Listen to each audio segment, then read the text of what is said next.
This is Focus on Your Health. It's brought to you by Kingman Regional Medical Center in historic Kingman, Arizona. I'm G.LaFredo, and this week I'm coming to you from Kingman Orthopedics and Sports Medicine. My guest is Dr. Craig Ono. He's an orthopedic surgeon here. Dr. Ono, welcome to the program, and welcome to KRMC. If I'm not mistaken, you just started about a month ago. About a month ago. Thank you very much. How's it been for you so far? Oh, it's great being here. You bring nearly 3 decades of orthopedic experience. I want to talk about some of the different circumstances in which you've worked. I have a summary of your work history, and one that was very interesting to me: active duty general and pediatric orthopedic surgeon in the U.S. Army, caring for service members and their families, later serving overseas in Kuwait, Macedonia, Iraq, and twice in Afghanistan. Holy cow. So that's several interviews on its own, but tell me a little bit about those work circumstances for you. Well, I joined the military to go to medical school. And I'm a military brat. My father was active duty, so it wasn't a great stretch for me to join the military. Plus, my father told me to in order to get medical school. Sometimes it works like that. Yeah, it works that way. Anyway, it's a great program where, you go to medical school and they pay your tuition and they give you a stipend. So we lived pretty comfortably during medical school. We spent time doing rotations during the summers, and then I ended up in Hawaii for my internship. Poor guy. Yeah, tough duty, and then decided to do orthopedic surgery. So during medical school and prior to starting my internship, I was considering orthopedic surgery, but it wasn't top of my list. But after I was done with my internship, that's what I decided to do. Went to Fort Campbell for a year to do some orthopedic surgery, and then came back to Tripler. And then as a chief resident at Triple Army Medical Center in the Orthopedic Surgery Service, that's when I experienced my first deployment. That was right at Desert Shield, Desert Storm.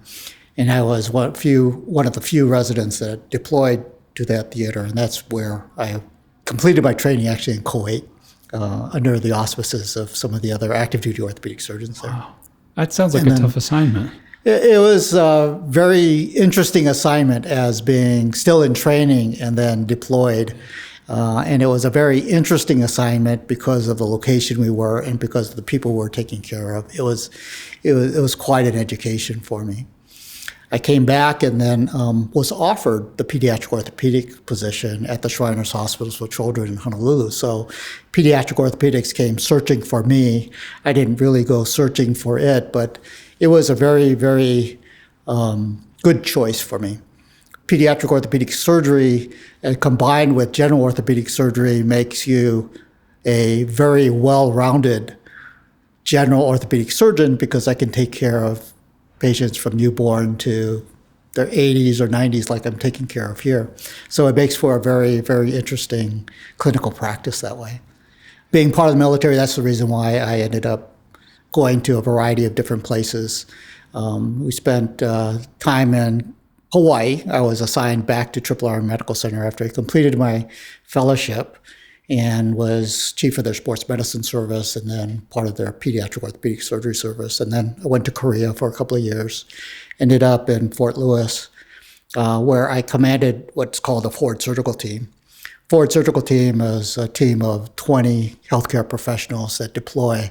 They deploy to brigade support areas, which is in a forward operating base type of position. So we bring the acute or the advanced trauma life support type services to the wounded soldiers at those locations forward of the line. So again, a very interesting time doing that, and that's how we ended up in Macedonia.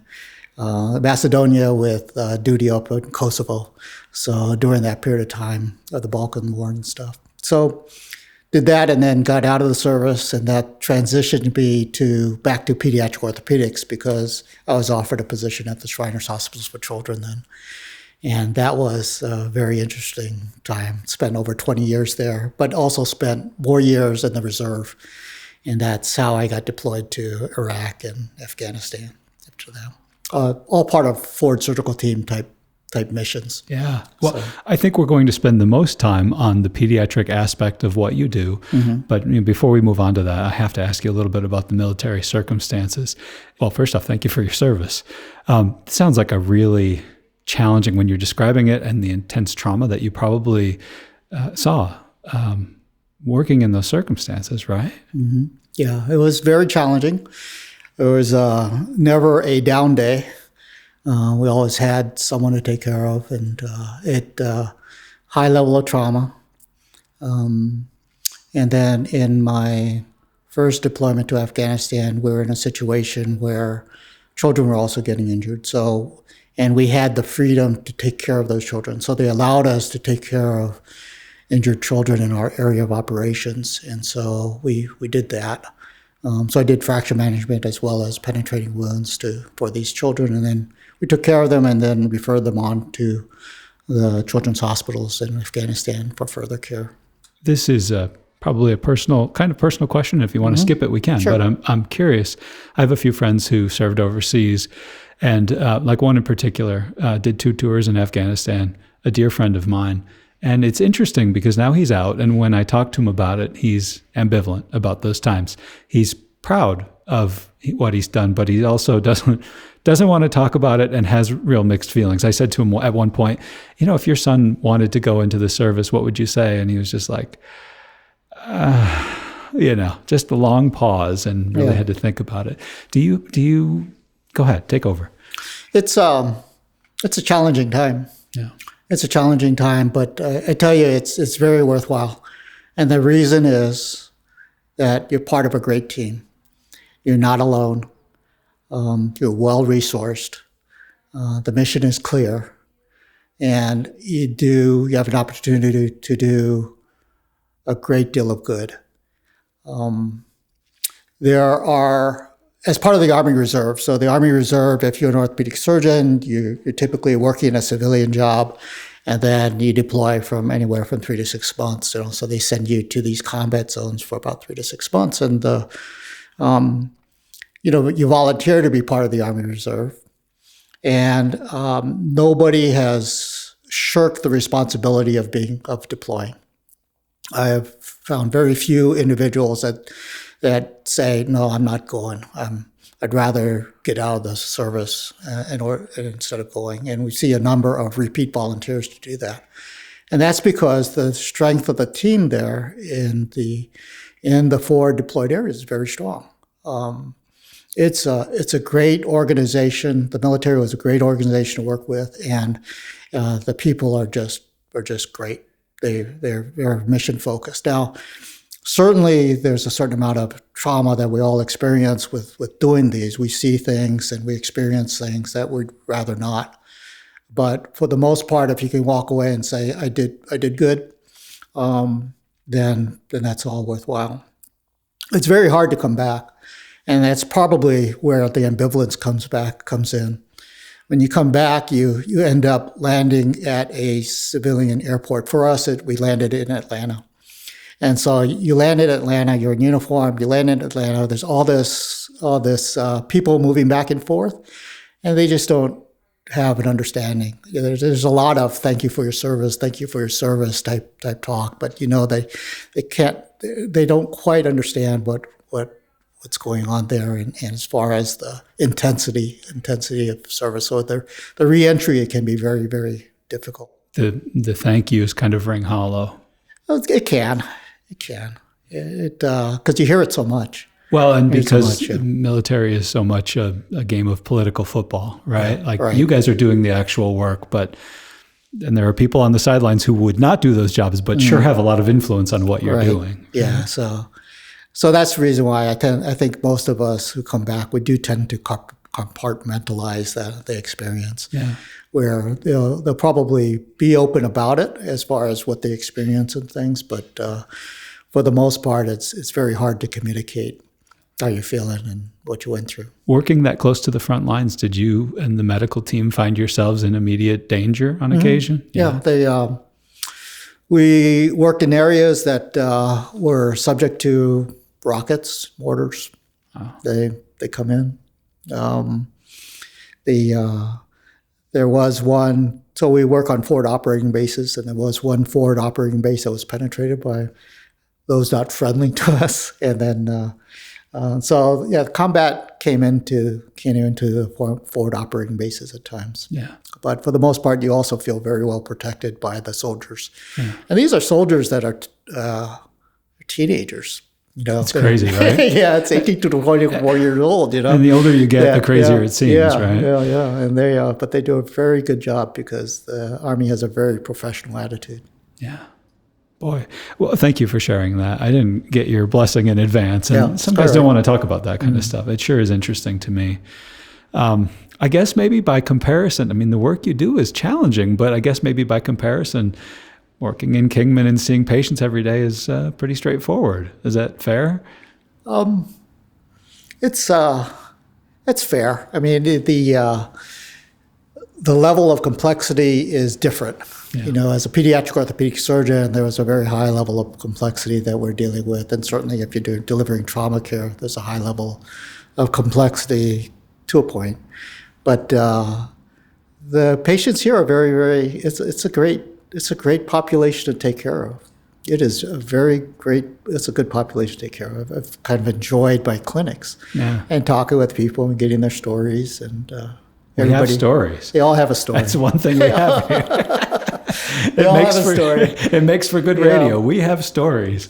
And the nice thing is that my clinic is set up so that I can talk with them. I don't overbook my clinic, for example. Like a conveyor belt. I can really sit down and talk, and we can make decisions, and I think that's what makes this all worthwhile. Yeah. The more and more I have those talks with providers, with doctors and physician assistants, and they talk about that kind of conveyor belt model where it's the pressure to get the patients in and patients out, and the insurance companies are happy, but the doctors aren't that happy, and the patients often, there's something important that gets left behind. Yeah.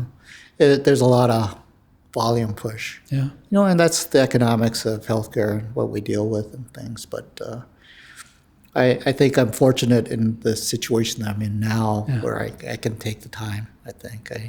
We'll see. It's right now, I take the time. So far, so good. It's so interesting to do. And, when you're talking about establishing a relationship with a patient that you're doing surgery on, that's a long-term relationship. If I do a procedure on you, I'm responsible for that.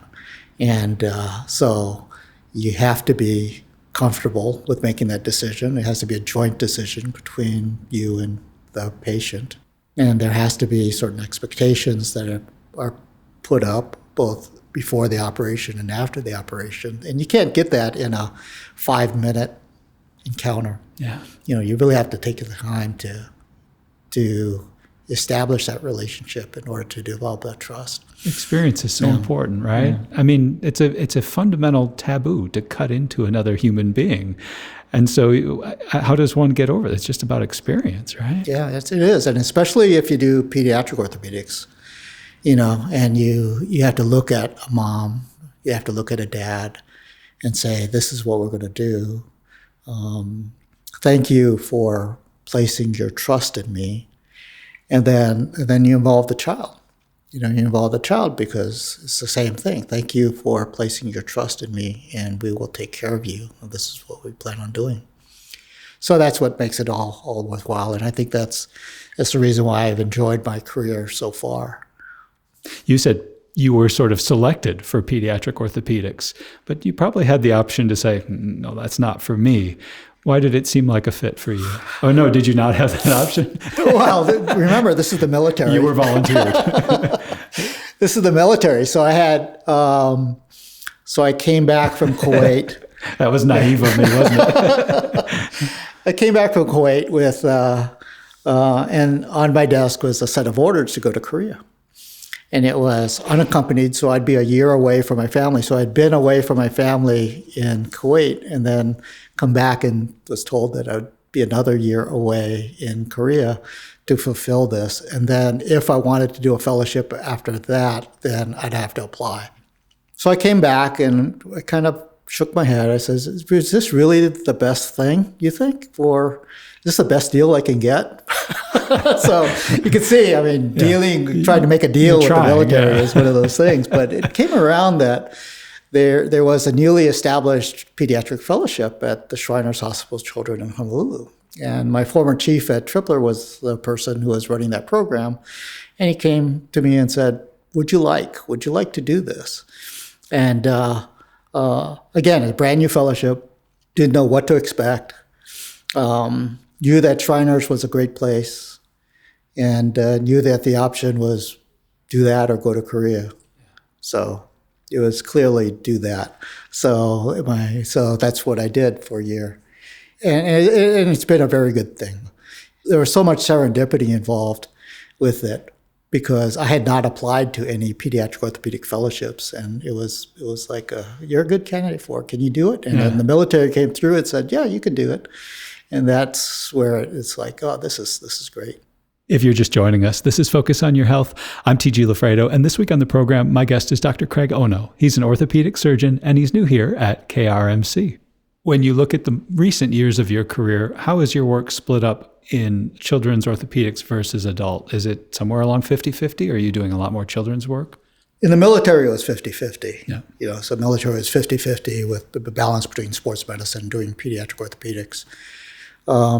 At Shriners was 100% pediatric orthopedics, but pediatric orthopedics is a very broad range. So newborn to 21 years of age, so you get into the young adults also.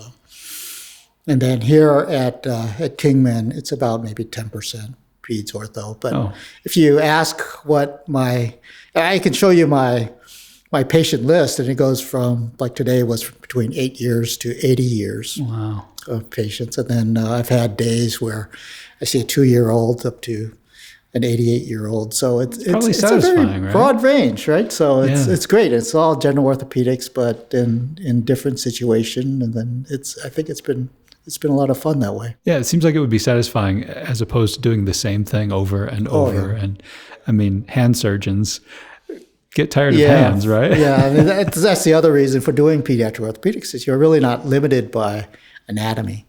Yeah. If you do just pediatric orthopedics, then you're limited by age, right? Because most pediatric subspecialty hospitals will only take care of you until you're 21 or, and they release you some places 18. But otherwise, if you're in a practice situation where you can really take care of the full broad range, that's a lot of fun. You're not anatomically limited. You alluded to pediatric orthopedic surgery being different. Aside from the obvious, what are some of those ways in which it's different? What are some of the conditions you're treating that are specific to kids? Well, there's pediatric fractures. So pediatric fractures are different than adult fractures. And the reason is a lot of these fractures occur around a growth plate. And if you have a significant growth plate injury, then you'll have growth abnormalities afterwards. It's different in other ways because you can have congenital reasons why you have these problems. So something like a club foot, for example, that's a congenital problem. And so it's present at birth, and then you have to work with the parents and so that they understand that this is something that was present at birth, and there's a little bit of grieving, if you have a child or have a baby that has this club foot. So we work through that. We work through the issues as far as accepting what's going on and work through the treatment plans. And for the most part, it's treated non-operatively now. So if we get a good casting program, we can really make a big difference with that. Pediatric orthopedic patients come with parents. So you have parents. Can be a mixed blessing, right? Yes, yeah. You have grandparents, you have parents, and so you have an extended family usually who comes in with the child. And so you have to work through all that too, which kind of makes it fun. Become a bit of a salesman? Not so much. I mean, you just have to, but you have to address everybody in the room, for everybody's concerns. Everybody has to feel comfortable with what we plan on doing. So it's, and you got the kids, and the kids are great. If you do it right, they'll talk to you and they'll tell you things, and you get stories, and usually, regardless of what you do, at the end of the day, they'll give you a hug, and it's just great. It's summertime. Is this fracture season for kids? I've seen a lot of skateboard injuries. Here in Kingman, it's all skateboards, motorcycles, ATVs, hoverboards. I mean, there's a lot of that going on, and but you got a very resilient bunch here. I mean, it That's seems one like, way to put it. yeah, they're very resilient.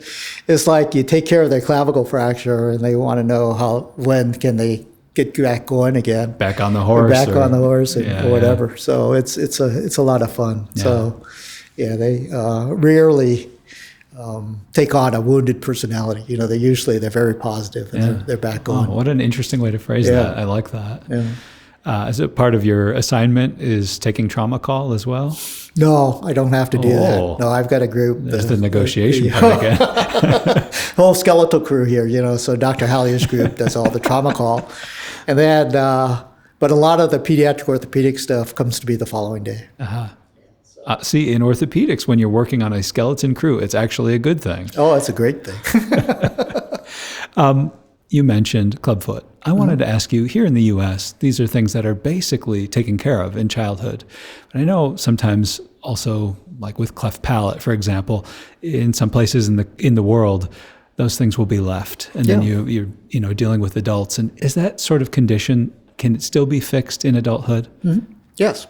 I mean, as part of my job at the Shriners Hospital, we took care of children throughout the South and Western Pacific areas. So you would see untreated clubfoot in, for example, teenagers, young adults, and then we would bring them to Hawaii and we would take care of them. Interestingly, you mentioned that because recently I had an adult patient who came in, twisted her foot. She has a fracture that needed fixing, but, oh, by the way, she also has a club foot. Wow. And part of the reason why we fixed the fracture is because that was her primary weight-bearing area. You know, her foot was still turned to the point where that was where she was walking on. And so I'm talking with her, and I think after we get the fracture taken care of, we'll address her residual deformity of her club foot, which is pretty straightforward. So we can do that for her. It doesn't become much more complex in adults? It does if it becomes stiff. Yeah. You know, it does if it becomes a really stiff foot. And oftentimes then it's best not to do anything at all for it because they tend to be still functional. Mm-hmm. And anything that you do will just end up with a stiff foot in a different position. So it doesn't really help them. A few minutes ago you said, children's orthopedic surgery can become complicated. Mm-hmm. What is an example of a difficult or challenging procedure? I did scoliosis care, for example. Each of those had different challenges. Complex hip deformities are challenging. There's a number of osteotomies, cutting the bones, making it so that the hip joint's normal and stuff. So oftentimes you have to work on both sides of the joint. Other complex pediatric orthopedic conditions are an ACL injury, so a run-of-the-mill sports injury, ACL injury, in a growing child. The majority of the techniques that you would use in adults, you would try to avoid in a child because of the risk of injury to the growth plates on either side of the knee. So you have to use different techniques in order to address those. So that's a higher level of complexity when you're talking about those sort of injuries in children. And it seems that there are more and more children having ACL tears because of sports, because they're higher level of activities. So I asked these same questions of your colleague, Dr. William Hallier, and I'm wondering if you could talk a little bit about the role that technology plays in your work. In my work, not high. I mean, I don't use, for example, robots. We do have robot surgery capabilities here at KRMC, and I don't do that. I don't do the total knee replacements and the total hip replacements, and a number of reasons why I don't do that. It's really because it's been shown over and over again, it's experience that matters when you're taking care of those, when you're doing those sort of procedures. And so when you look at a group of orthopedic surgeons, it really should just be several orthopedic surgeons that do those procedures. They should be doing every week, and they develop a consistent team, and it's that consistency that generates the high reliability outcomes of those procedures. So I'm not going to do that. So for the most part, as an orthopedic surgeon, I'm very straightforward as far as what I do. We have good imaging capabilities in the operating room, so I can image. We have a good team of radiology technicians, so they're really great as far as getting the images I need in the operating room. I guess the other technology is just being able to get the equipment that I need. Just the other day, I had a very complex wrist fracture, and I needed plates to be able to fix that wrist fracture. Phone call, and it was there. It was very, very easy to get the instrumentation that I needed, and the people to help with doing that procedure. I think that's most important. Good old-fashioned medicine. Good old-fashioned medicine, and being, like I said, being prepared. So we had things on the back table to fix it, and then we had things in the back room in case that we ran into unexpected things. When you think of the next generation of young surgeons and their training and perhaps coming to rely on the robot for knee replacement, does that concern you? There's a lot of controversy about that. A lot of controversy about reliance on technology that a graduating fellow may not have at their first job location, for example. Yeah. So you have people then who've grown up with certain technology that will only take jobs with hospitals that have that technology. And that can truly limit you, right? Yeah. As far as choices of where you're going. In addition to having serious ripple effects to the care that people in kind of far-flung communities can receive. Right. Right? I mean, we're very fortunate that we have a lot of technology here, but not all medically underserved areas are like that. And I'm sure that you can attest. Yes. Right. This is a well-resourced institution. This is very well-resourced. What did you find when you came here? As far as technology, colleagues, I mean, with your resume, you could have gone wherever you wanted. What led you to KRMC? So you're asking me why Kingman? Why KRMC? You already passed the interview, so you already have the job. I know it feels like a job interview, but yeah, that's what I'm asking you. So I was in transition, so I had retired from my Shriner's job. It was time for me to retire. And looked around and put out my CV, my resume, and saw what other opportunities there were. There are a lot of opportunities in rural areas right now for orthopedic surgeons. I visited some of those, and then Dr. Hallier called me. My resume had made its way to his desk. He called me. I think he saw in me what he saw in himself, right? So former military. That's right. Military trained, deployments. I tell you that's really because there's such a strong military culture. So him talking to me talking to him, we've got a common base to go off of. So when he called me, he said, "Would you like to come to Kingman?" I said, "Sure, why not?" Right? So I came out. It was that easy. So I came out to see the place. Yeah. And was truly impressed by it. And it was the people. Wherever I go, in whatever job I take, it's got to be with good people. Because some of it's location, but it's really good people. And that's what impressed me. What impressed me was the quality of the facility, the friendliness of the staff, the cooperative nature of the staff.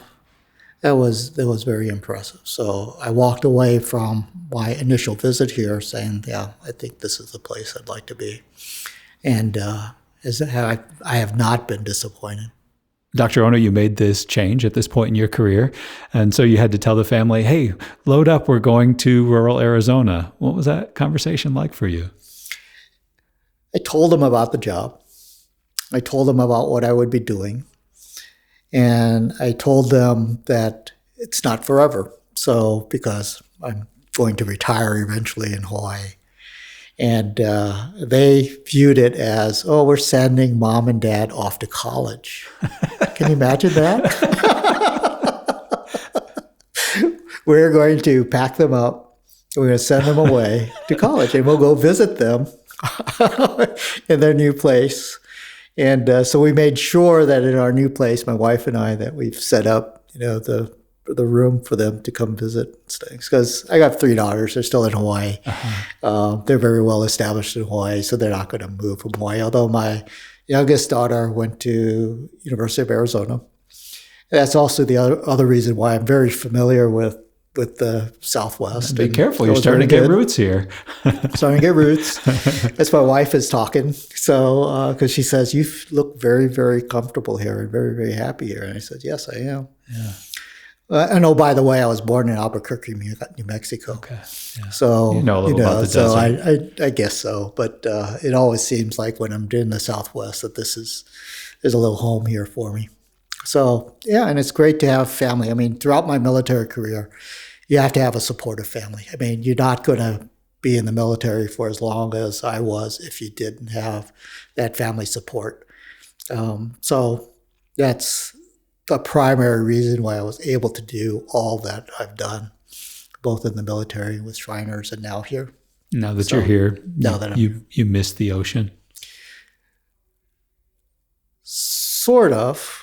I get a lot of sand here. Yeah, we have plenty of that. You got the wind, so I imagine it as trade winds. Right. I haven't missed the ocean yet. And I'm a fisherman. I like to fish. So I'm going to go ahead and take my trips down to the Colorado and the lake there and see what kind of fishing I can do. I think that's enough for me. I wanted to tell you, we were talking about robots and surgery and, old-fashioned medicine, right? And my wife is faculty at UNLV, and she has med students and residents showing up, and they're asking about work-life balance. And that's year 1 med students. And this is a thing that didn't exist. My wife was training in the Philippines. She had 36-hour shifts or something like that. I just recently had an interview with a dear friend, Dr. Ken Jackson, who is just retiring. He's 75. I think he's about to turn 76. He delivered babies for 50 years. And we were chatting about this and work-life balance. And he said, hey, the younger generation, they're smarter. They're not putting themselves through what we did, the way that they hazed us and how difficult it was. And I said to him, but are they as good? Are they learning medicine to that comprehensive degree? What do you think? I think so. So I taught medical students at the University of Hawaii. And I was very impressed by their level of dedication. I taught residents at the University of Hawaii and at R Medical Center. They're also very, very dedicated towards it. But they do look for a work-life balance, and they're very, very sensitive to that. And I think it's good. I think, for the most part, you want a physician, for example, that's a human, right? So who has that experience outside of the hospital, who's able to talk to you about different things outside the hospital and not just the hospital. So they go out and have different experiences, and they have their families. And I think that's very important. It helps you stay focused on what's important for the patient. I taught residents in the Philippines. So as part of my job at Shriners, I would go to Manila. Oh, was it UP, or where'd you go? I went to a University of Philippines. It's Philippines General Hospital. So it's my wife's hospital. Yeah, so it's affiliated with UP. Yeah. So I would go out there and we'd be talking to the residents. I'd be listening to what they're doing. And basically they invest their life, during the period of time of residency. It's a true residency, meaning they're living at the hospital for the entire time. Yeah. But once they're done with that, they have the ability to kind of pick and choose what they want to do. So once they get through all of that, they come out very well trained. I was very, very impressed by the residents. I've sponsored orthopedic residents for fellowship programs in the United States, and we would bring them over to Hawaii so that we could do additional training with them, and we're very, very impressed by them. Yeah. So there is a time where you have to work very hard, and it's usually during the training years. You have to work very, very hard, and that's good. Once you come out, you have the freedom to be able to choose that work-life balance. It may be at the sacrifice of salary, but most of them don't want to do private practice anymore. Right. Private practice can be expensive. Very arduous. Yeah. So most of them will want to be salaried. And if someone's hiring somebody, they want to have somebody that is well-rounded and is able to and is allowed to take the time to take care of themselves. A burnt-out physician is terrible. It's just not, there's no happiness in having a surgeon or a physician that's burnt out all around. What's the secret to avoiding that? Great attitude. You have to protect that great attitude, right? You have to protect that great attitude. Yes, you do. There are lots of things in the career that can encroach on that. There are lots of things. They're your teammates, so it's the hospital itself. If the hospital itself doesn't have a great attitude as far as care for each other, and you're not seldom is anybody happy, and you start getting issues all around them. So it's a matter of how you're brought up through your medical school as far as taking care of yourself and taking care of others. It's attitude how well you're taken care of during residency, because there's a lot of emphasis during residency to take care of yourself and take care of others, take care of your teammates. And it's hoped then that will translate then to these practices, and then you'd have a more human doctor, I guess, not just a technician taking care of you.